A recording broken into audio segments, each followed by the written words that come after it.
Great. Good afternoon and welcome to the final session today in our webinar series of issues facing family firms as part of the Global Family Business Summit.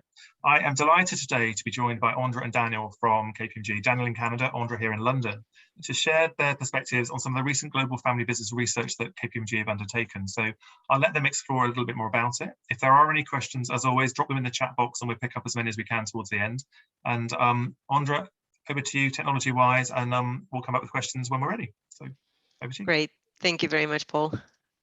Right. So before we sort of like kick off our presentation and talk to you about the findings of our research, we just thought we have this video that we thought encapsulates some of the findings really nicely. So we're just going to share that one with you first. Fantastic.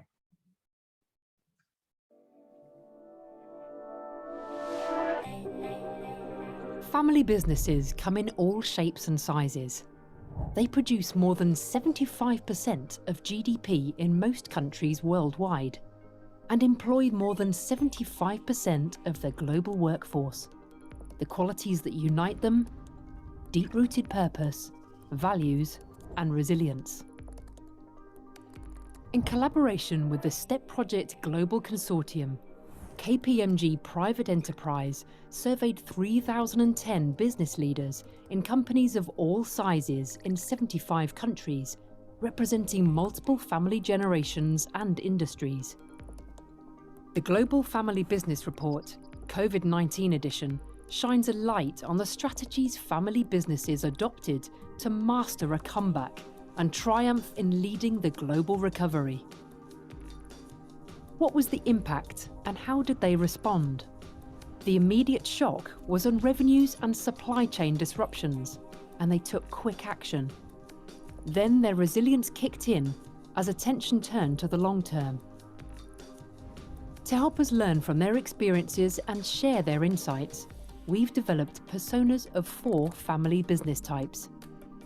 These bring to life 3 core strategies that we identified are adopted in different combinations as business families prepared for a comeback: social responsibility, business transformation, and exercising patience. The family's values were front and centre, and many family businesses made it their priority to support all of their stakeholders. They made every effort to take care of employees, supported community relief programmes, and made sure they protected even their smallest suppliers.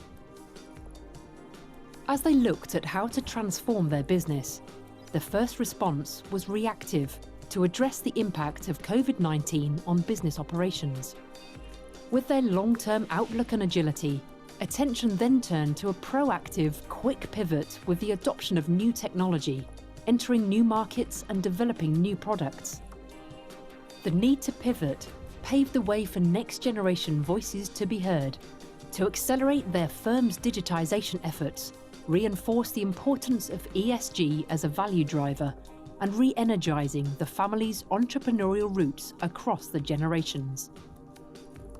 With their patient capital, families were able to defer immediate actions in some areas, while looking for opportunities to make operational improvements or take their business in new directions.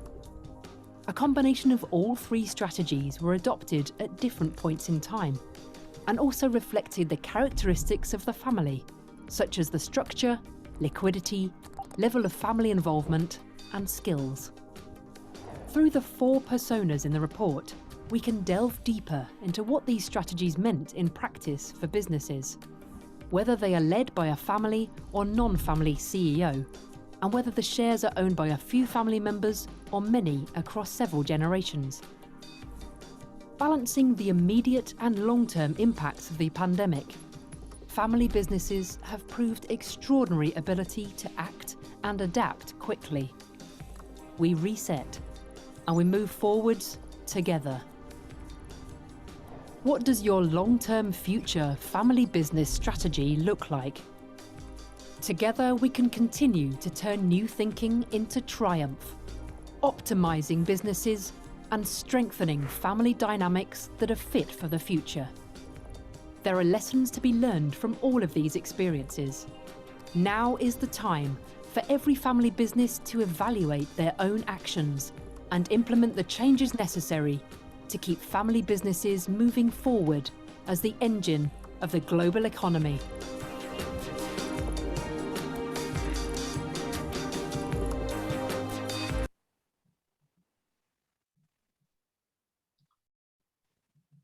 So some really interesting stuff in there, just as highlights and headlines. Andra, Daniel, I'm going to ask you now just to briefly introduce yourselves and your roles within KPMG, and then maybe we can explore some of the findings with your slide deck. Sure, thank you very much, Paul. So hi, everybody. Lovely to be here and talk to you about our latest piece of research. My name is Andra, Ilie, and I'm part of KPMG's family office and private client team. I'm based in London. I do work quite a lot across the country and also globally. So I've been working quite closely with Daniel as well. And I have joined KPMG from a single family office, and I used to work quite a lot with family businesses. So that's me. Daniel? Perfect. Daniel Trimarchi. So I've been with the firm actually 12 years now, and I've moved around a little bit. So spent the first 7 in Australia, the next 3 working in the UK, and then recently moved to Toronto in the middle of 2019. So my time is split between family governance and succession consulting here in Canada, and also working as part of our global team. I'm the director of our Centre of Excellence for Family Business. So very much focused around the research that we're sharing today, and working with our member firms and working with our network of family businesses around how we continue to help and support. So really excited to be here and looking forward to sharing some of this with you guys today. Great. So without further ado, let's work that technology again. Perfect. Right, great. Right, so as Daniel said, we are absolutely pleased to be sharing the results of one of our largest pieces of research and thought leadership that we've produced on family businesses. I should start by saying that this is actually a joint piece between KPMG Private Enterprise and the STEP Project. And for those of you that don't know what the STEP Project is, the STEP Project Global Consortium is effectively a collaboration of scholars and universities worldwide that study the entrepreneurial practices of family businesses, and effectively through a strategic alliance with them, we've brought together the academic rigor and analysis of what the team at the STEP Project were able to do with the first-hand experiences of our team at KPMG Private Enterprise professionals to effectively work together and reveal important insights into the family business segment. So today, we're here to provide you with a summary of this collaboration, which was effectively the purpose of it was to be an intensive examination of how family businesses have come across the world have been impacted by COVID-19. And I appreciate the fact that we're now sort of like fast forwarding, and this is perhaps something that, you know, families and family businesses have emerged out of. But I think it's really important to understand how they've been affected and some of the learnings and some of the strategies that you've seen in the video. And we will finish our presentation. Daniel's going to take you through some of how we're seeing these strategies being put into place and how they're evolving. So what we've done for the research, the key questions that we set out to answer together with the participants were whether family businesses are indeed uniquely resilient and adaptable as we believe them to be, and also, you know, not only ourselves and the teams, but sort of like wider than that. I think we're all fascinated whether to find out whether indeed the family businesses are able to outperform others, such as non-family businesses, in navigating successfully through major crises such as the pandemics. So we're pleased to have this opportunity to present the answers to those questions from our report, and also why we believe that, you know, spoiler alert, we do believe that family businesses are indeed different, and they're in a very strong position to lead the economic recovery. So we will take questions, perhaps if that's okay with everybody at the end. So if you have any questions, do post them in the chat, and Paul is going to help us answer those at the end of the presentation. Okay, so we wanted to learn about the impact that COVID-19 had on family businesses in the early days of the pandemic. what they did to address that impact, and also what they did after that initial reaction. So what you've got here is just a few bits of background about our survey. So we've had about 3,000 business leaders globally that responded to our survey. About 2,500 were family businesses and 500 were non-family businesses, and they were spread across 75 countries. Now, the reason we used some non-family businesses respondents wasn't because we wanted to particularly contrast them, but we wanted to have a control set. And also there are some interesting findings, as you'll see as we go through the findings between family businesses and non-family businesses, which is probably something that you'd expect. So here again, just having a look at the size and percentage of family businesses. So you'll see that basically 47% of our respondents were medium to large businesses, so businesses with over 50 employees. And in terms of geographic spread, the majority was from Europe, so 55% came from Europe, followed by the Americas, and then slightly lower percentages from the Middle East and Africa and Asia and Pacific. But still, again, you'll be able to see that we had some really interesting distinctions between the geographies in the results. So starting to sort of like show some of the things that came out of the survey. Very interesting, 69% of family businesses reported that COVID-19 did result in an initial revenue decline. Interestingly, 9% of family businesses, of the respondents, 9% of them reported an increase, and this was specifically due to actions that they've taken to pivot the business. We'll touch upon those in a minute. And 22% reported no revenue changes. On the other side, another sort of like point that we wanted to highlight was in terms of government support and what was made available. Across the world, 3/4 of family firms, so 76% globally, made use of some sort of government support programs. The ones that seemed to be taken up most frequently were the low-cost loan arrangements. There tended to be less interest in government subsidies among family firms compared to non-family businesses. And also an interesting finding was around how more than 70% of the respondents reported that actually they did maintain their R&D investments and continue to launch new products and services.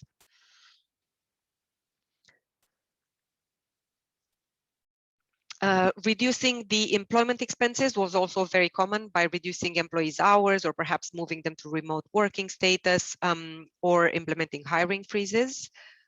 However, this is where we observed, so one of those interesting differences that I mentioned at the beginning between family and non-family businesses was that with family businesses, this was about 8.56% reduction in the workforce globally versus 10.24 for non-family businesses. So again, this just attests to the stronger sense of purpose and how embedded family businesses are within their communities and with the employees that work for them. So you know, what we found was that family members went out of their way to protect the relationships that they had with their employees and other key stakeholders as much as possible.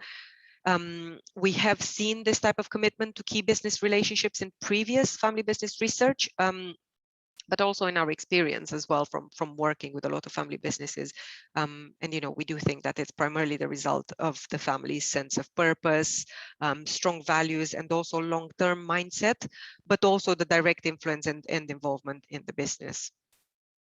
Again, you can also see sort of like the split between where you had the highest employment reduction, so in the Middle East and Africa, compared to Europe, where this was much, much lower.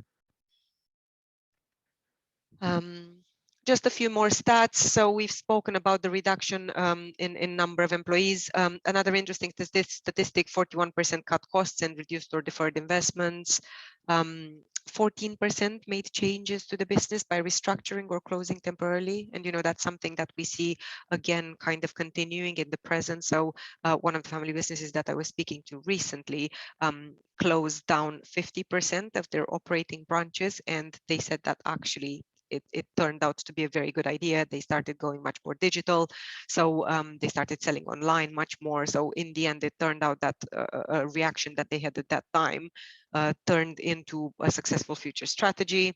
And again, we had a reduction in executive salaries or all sorts of other changes to the incentive compensation plans. So those three strategies that you saw in the video at the beginning, So the report concludes that because effectively older business families have been so committed to sustaining entrepreneurship across the generations, this has led them to act carefully and focus on long-term solutions. Their patient capital and financial resources, again, especially among older and larger family businesses, allow them to withstand major changes and challenges to their operations in the short term, but also to identify opportunities for the long term. So those are just the three sort of like key strategies that have come out of our research that we've been seeing family businesses doing. And again, you'll see we'll keep referring back to these three. We'll talk about them in a bit more detail, and we'll see how they sort of like transpose into today's environment and how families continue to use them.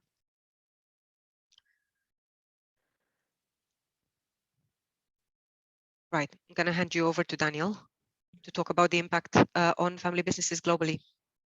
So I'll go through this section relatively quickly because it picks up much of what Andra's just shared in terms of the impact.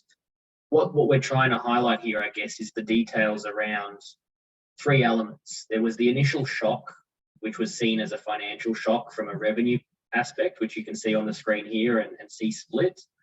We then looked at the short-term implications that followed that, and then we focused on the long-term strategies that came after that. So you'll see this trend of initial shock, short-term reaction, long-term reaction, and actually how those have changed as well from proactive and reactive, depending on the size of the family business and depending on some of the characteristics. So if we move to the next slide, what you see here as well was many people talked about this K-shaped recovery coming out of the pandemic. And you can see the difference between the two columns there in terms of those that saw the revenue declines and saw them at a significant element, and those that actually saw some of the increases. And so it's no surprise that the most active or the most impacted were those where socially distanced requirements existed: restaurants, arts and entertainment, hospitality. These were the drivers. But this K-shaped recovery saw obviously elements of supermarkets, retail, agriculture in some aspects, really actually benefiting from the response to COVID and from the impact it had on wider society. So whilst we talk about the impact it had and that initial shock, we also look at it from an industry-based perspective to see that difference. When we look at the short-term reactions then on this slide, you can see the four buckets that we referred to. This is what we saw in families in terms of where they were looking to make these reactions. So at the employment level, how do we eliminate or reduce labor costs? At the cost and investment level, how do we reduce some of our operating costs? What do we do around planned investments? And even the size and scale of the business impacted their attitude towards whether they continued with those planned investments or they made adjustments. Business actions in general, restructuring the business, deferring costs, dealing with supplier payments. One of the most common things we see with some family businesses is when we look at their debtor days to creditor days, they're often the most diligent payers of creditors ever, but often some of the most relaxed receivers of debtors.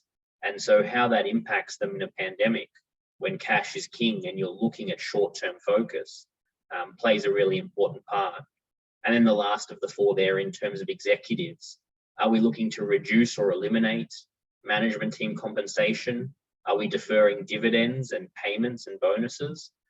So these were the different actions in the short term that allowed us to see this. And you'll see on the next slide, a quote from one of the academics and one of the professors who we worked with in producing this, that a lot of this came from an economic perspective. This was about short-term economic management. And it was when we moved into the longer term that we started to see some of the non-financial aspects that Andra was mentioning come into the decision-making and thought process. So the next slide just shares some of the examples across the regions, and you can see a relative level of consistency in terms of which actions were adopted under those four main buckets. But you do see some discrepancies within the regions in terms of their attitudes towards employment, but also their attitudes towards investment and long term. So out of this, we saw as a key part of that employment section, the changes to employment. And on the next slide, you'll see what Andra mentioned earlier, where we looked at how this impacted employees, how this impacted executive action. So there was a drop in family employment that was less than that of non-family, but there was also attitudes towards how we looked at renegotiating vendor contracts. On the next slide, it actually talks about how we took on additional debt. Family businesses historically, we always talk about their aversion to debt and how usually lowly geared they are. But in some cases, we saw families see this quite opportunistically in terms of how do we then actually look to take advantage of this unconditional or non-traditional low levels of debt in a world where there are distressed assets for purchase, where there are opportunities to come forward. And from a government support perspective, again, Andra talked to 3 out of 4 family businesses looking to access that government support. And what we've seen even over the last 6 to 12 months is further discussions around the morality of that. We talk a lot about tax morality, and we're seeing that in the sense of paying your fair share. And we're seeing a lot of countries have conversations around wealth taxes now, and who is going to pay for much of the government spending and stimulus around this. And I think family businesses have a very interested look into that to see what that looks like and how it may impact them going forward. So again, from a short-term reaction perspective, we had those buckets, and we just wanted to share some of that context because it helps, I suppose, understand where families made those choices. And then when we get back into the strategy section, Andra will now go through some of those strategies, and then I'll come back to bring them to life with some of those personas that you saw highlighted in the video. So Andra, I'll pass it back to you. Thank you, Daniel.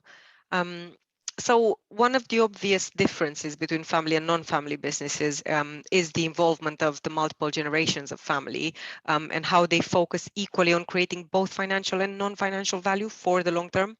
So sustaining entrepreneurialism across the generations and the building on that family legacy are very much a reflection of that. So the focus on both financial and non-financial value and the family's long-term views are very much clearly reflected in the strategies that we were talking about. And you know, in many cases, it's really unlikely that the pandemic has actually changed family business strategies as much as it's accelerated the implementation of some of these strategies, or perhaps amplified the family's position on changes that they were already thinking about. So, you know, if the company was perhaps performing poorly, COVID-19 has probably made it worse.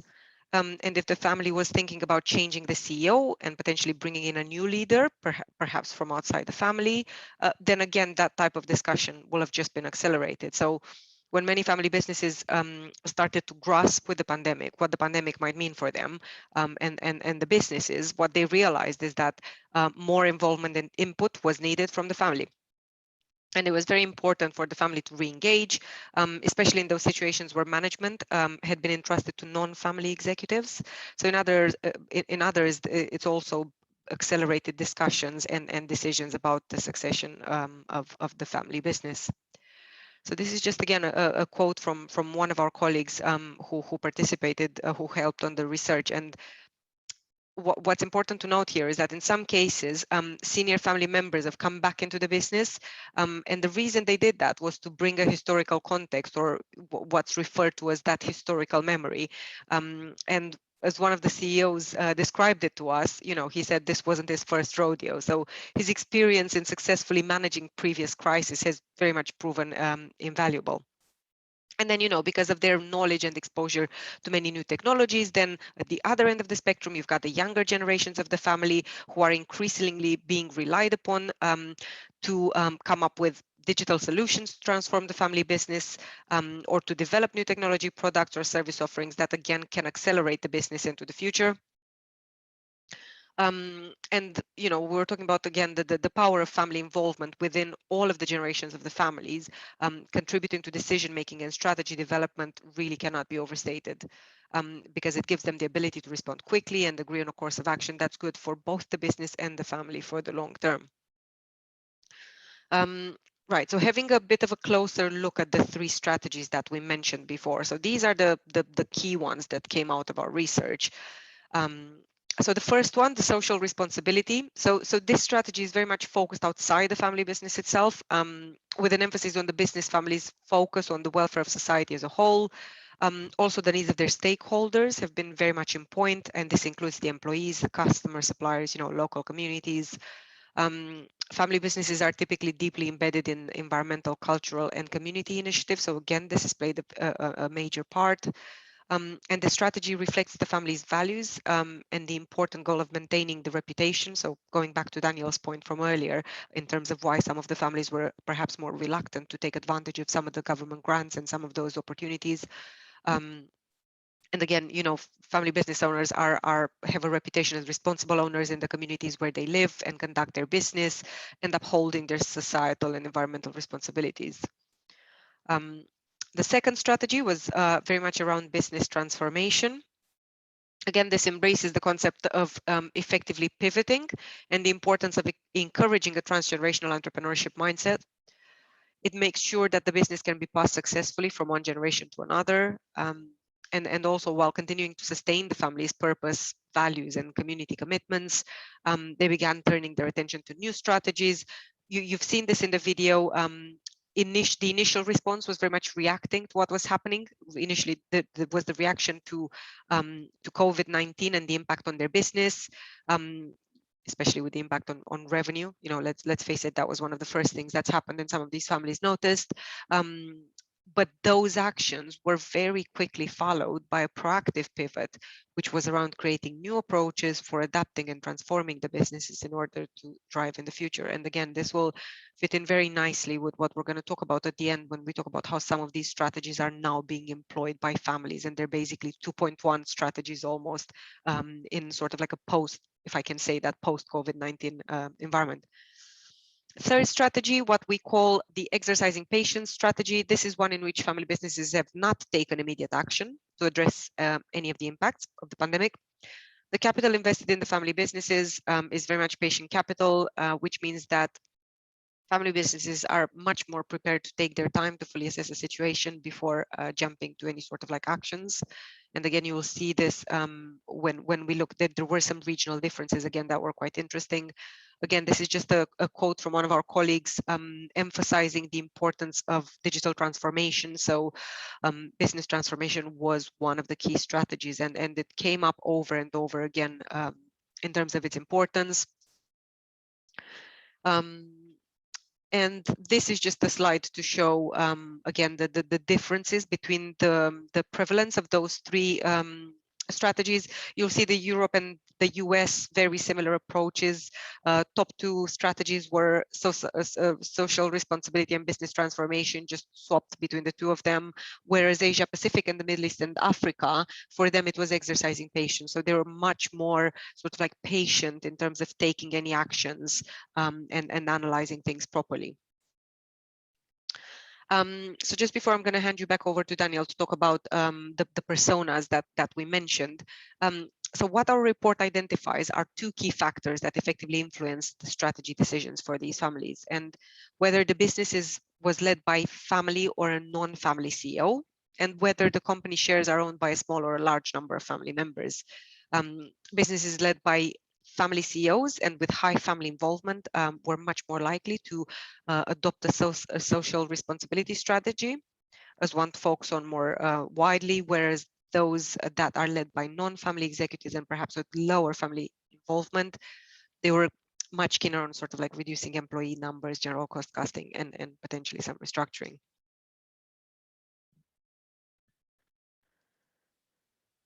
Right, so I'm going to hand you back over to Daniel now to talk about the personas that we've identified and how that impacted the strategies that families have adopted. Perfect. So as Andra said, whenever you've got two variables, you create almost that 4-quadrant model. So when we use the idea of a family CEO or a non-family CEO and dispersed shareholding versus very concentrated shareholding, we were able to establish these 4 personas, which allow us to be more specific in our understanding of how these different families will react. And when you think of your family businesses and the family businesses that you work with, being able to be more specific in the way in which you analyze them can also help when you look to take this tangibly and practically into how you apply it going forward. So if we go through the 4 of them quickly, the family corporation is the first. So family corporation, we're talking about a non-family CEO, we're talking about dispersed shareholding, multiple generations active in the business, and often a large number of employees. And so this scale and age and level of family integration allowed them to focus on social responsibility. In addition to cost cutting, there was a focus on talent retention and a focus on managing the social capital. So you'll see on the right-hand side, for each of them, what we've done is helped define the characteristics of them. We've highlighted some of their key success factors based on their description, and there's also an example. And within the report itself, we do go into further detail around each of the 4 personas, wanting it to be probably the most tangible and practical part of the report. So again, I come back to, we looked at initial shock, we looked at short-term strategies, we looked at long-term strategies. This now, even 12, 18 months on, is something that we're trying to understand how we've seen it actually happen in practice. And we'll come to that once I get through the 4. So going to the next one, we move into the family consortium. Again, we're looking at a family CEO. This time, we are looking at a family CEO, but a wide shareholding still exists, multiple generations, often older businesses, and potentially varied levels of size of business. And so here, social responsibility and business transformation were the key strategies adopted. And this is often tied to the longevity of the business.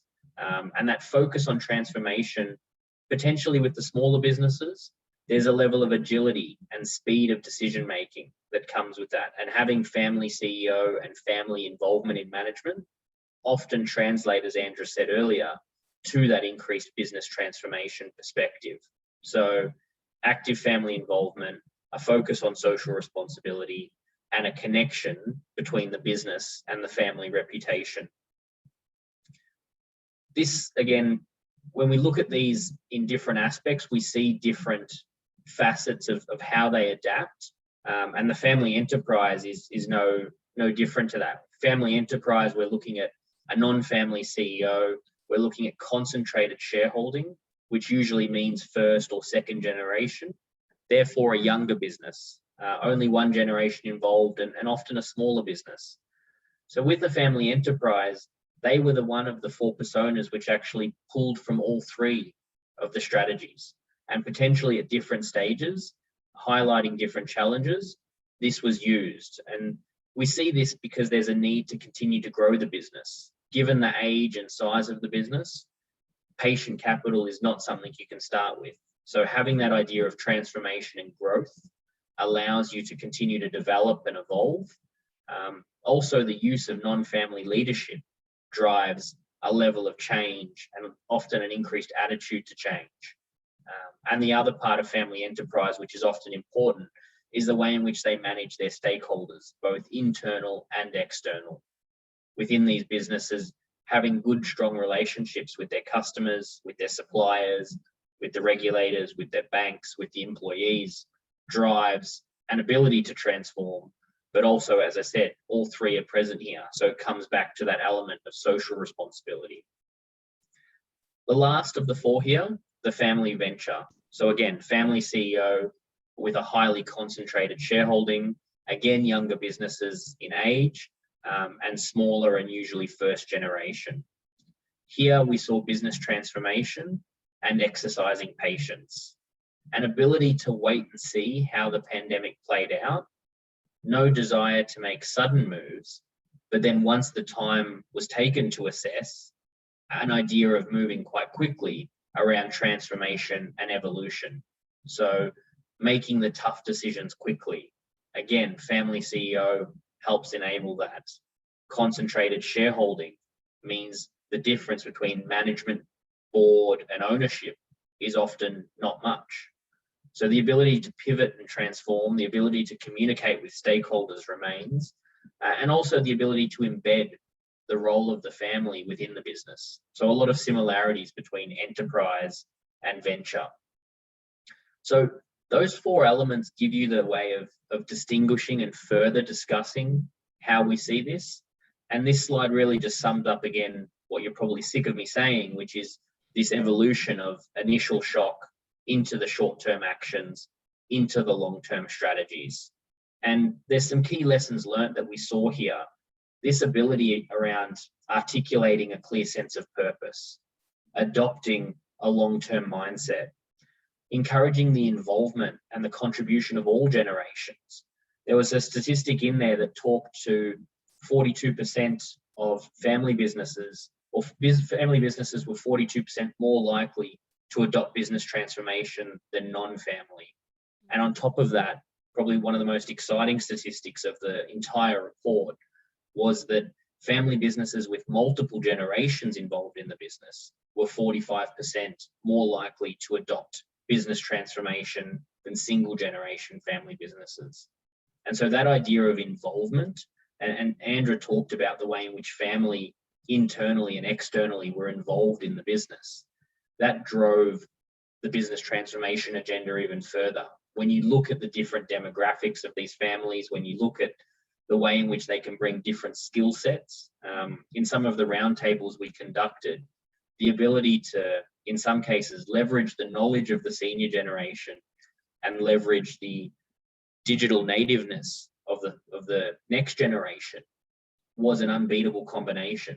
If we can know what we've done in the past and where we're heading, but also know the future and possibility, we don't get stuck in either one of those kind of ruts of knowing what we know and nothing else. So the pandemic obviously isn't over, but it's continued to progress. And what we took here was from our discussions with a lot of families over the last 18 months, where these three strategies have come to life. And so just picking out a few of them that we see here, philanthropy, there was a report actually that we launched last week around the philanthropic nature of high net wealth individuals and that idea of being disruptive philanthropists. And I encourage you to check out the report because it ties very closely to this idea of social responsibility. When we looked at people, obviously you see things now about the Great Resignation, and we see that in the public sector and in the non-family sector. And it's always interesting to see and compare and contrast. One of the competitive advantages of many family businesses is often the average age or average tenure of their staff. It's not always a positive, and every pro can be a con and vice versa, but that ability to connect individual purpose with collective purpose, retain and motivate staff is now more vital than ever. And then on the last side, just because it's where I spend a lot of my time, the family governance conversation and the way in which COVID was often an accelerator and an amplifier around the succession conversation and the governance conversation has been a huge highlight to what we've seen. So just to close, I wanted to leave with just one last slide, which poses some questions for you all to reflect on and potentially take away to your families and, again, the families that you work with. So based on what you've heard today, how do you evaluate your response, both in the short term and the long term? What other actions might you now consider? Are there different strategies that you may cycle through at different points? How engaged has the family been in this conversation, especially where you have potentially non-active family members? And how have the family dynamics evolved? We saw, especially in the US and North America, COVID left a lot of universities closed, which meant a lot of next generation family members who had left home and had left potentially the state made their way back to families, and they actually saw the family business in a different light. They saw their parents in a different light. We saw in many cases senior generations that had started to exit get pulled back in with force. And actually what that did, ironically, was show them that their desire to exit was actually stronger than they thought. Historically, the idea of retirement not being a word in family business lexicon and the idea of not being able to ever leave the business was something that was quite common. And it was interesting to see that only when brought back by force did many of the senior generation realize that some of their priorities may have changed and actually their desire to exit was stronger than it had previously been. which builds a succession conversation, even an exit conversation, and an overall transition conversation. So these are just some of the elements that we wanted to share. I know we've got about 15 minutes left for questions now, but I might pass it back over to you, Paul, if there's any thoughts or comments as you've kind of listened along, or anything you wanted to share as well. There's a lot in there, isn't there, in terms of just that it's incredibly comprehensive, and it's great, I think, sometimes to look back and see what journey these family businesses have been on, and actually the geographical split, I think, is really important, and to understand some of the dynamics. And I wonder if there's an element in the report that the state and pace of change of COVID and how it impacted different parts of the world in different phases might account for some of those nuances or some of those subtle differences in terms of the responses that you're sharing. Because I know that it affected Europe slightly later than some of Asia, and so there were timing issues. But I think for me, what's really nice is that you've been the whole shock, short term, long term. I'd be interested in your views on how much you think the priorities of the family businesses that you've talked to have changed, and how much it's put on the agenda, just that whole strategic piece, which I think often is lacking. Do you think that COVID has changed that, Daniel? Definitely. I think it's one of the clients, I remember he talked about that idea of amplification and acceleration. And I think that was really prominent. And this idea of things like family governance or things like business strategy being important but not urgent, flipped around. And we also saw as well the necessity of having, in some cases, more time. In some cases, obviously, businesses were more frantic than ever and having to kind of react and pivot. But when you lose the ability to travel, when you lose the ability to go out and socialize, you have more time to sit back and reflect. And I think so what that did is it brought issues that had always been seen as important but not urgent onto the table. And I do think generationally it also created conversations that hadn't happened previously. So I do think COVID played a role in that. And I think your other point around geographically, there was timing elements, but I think what came through in a lot of the qualitative discussions that we had to match the quantitative was actually the impact of culture, and the culture not just of the family but of the wider community as well. So obviously social responsibility is tied very much to those cultures of dignity and respect and honor. These are sweeping generalizations, but when you look at the work that even Dennis and Jim have done around culture across the globe, and you overlay that to the COVID response, I think you would see a lot of synergies. So sometimes it's geographic because that was a timing perspective, and then other aspects I think were cultural. Yeah, I think I'd agree with you actually, Daniel. And Andra, coming to you in terms of some of the words I've written down. I mean, communication, alignment, values, purpose, strategy, but it's all. KPMG sponsored our recent Scottish Family Business Road Trip, and we toured Scotland, 45 businesses. And actually, one of the really strong kind of things I was left with was all about the sense of the place. And it kind of resonated in through a lot of what you were saying in different parts of the report in terms of how important the place that the business is located is, not only to the business, but to the family and then the broader community. So that social impact. How important do you think the place or the geographical place is to family businesses based on the research you've just done? Yeah, so I think the short answer is very much so. I think families are very much rooted within the communities where they operate. I think a lot of them, even if they've expanded perhaps throughout the years within the country or outside the domestic boundaries, I think it tends to be a lot of discussion around where your roots are and where you're from. And that's where, we work with businesses that have set up all sorts of like philanthropic projects to support the communities that, again, where they're from. And there is also that sense of knowing where you've come from, because a lot of the family businesses have that almost like sense of stewardship, right? These are not businesses that have been created just for this generation. You're effectively, I was speaking recently to a family that were saying that what they teach their kids is that, they're borrowing time from their future generations, and effectively they're stewards of the family business and of the wealth rather than, using it and spending it in their lifetime. So I think, purpose and value are very much the the blood and that sort of like it runs so deeply within family businesses, and I think it roots them and it embeds them very much within the communities where they're from, and I think that's come through very, very strongly. And I think a lot of the times, you know, we had families that effectively the first reaction was just get back together. And these are families that, you know, perhaps everybody was going off their own entrepreneurial journey. Perhaps some of the next generation have strayed away a little bit from the main family business, have gone to the other end of the globe, try to start to have a startup and sort of like carve a path there. And the first thing that happened with the pandemic was they all went back home. And the first thing that was important to them was be with their family. And you know, everybody just paused. And again, I keep going back to that non-financial side of things. It's great to have revenues and it's great to make lots of money. Fundamentally, that's one of the main purposes of the businesses. But what makes family businesses special is the fact that actually that non-financial, that part of their socio-emotional wealth, all of that is so much more important to them than to others. So I think that was very much prevalent across the piece.